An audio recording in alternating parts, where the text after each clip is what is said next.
মুস্তাফিজের সামনে পাত্তাই পেল না ডুপ্লেসি, বিরাট কোহলি, পাতিধর, ক্যামেরন গ্রিনের মতো বাঘা বাঘা ব্যাটাররা।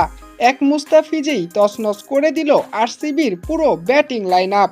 ম্যাচ শেষে মুস্তাফিজকে নিয়ে বোমা ফাটিয়ে কি বললেন বিরাট কোহলি, বিস্তারিত জানতে ভিডিওটি না টেনে দেখতে থাকুন।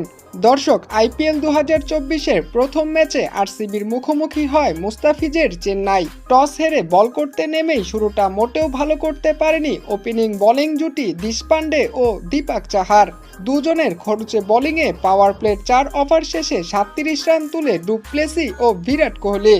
এরপর পঞ্চম ওভারে মুস্তাফিজের হাতে বল তুলে দেয় সিএসকের ক্যাপ্টেন ঋতুরাজ গাইকোয়াড।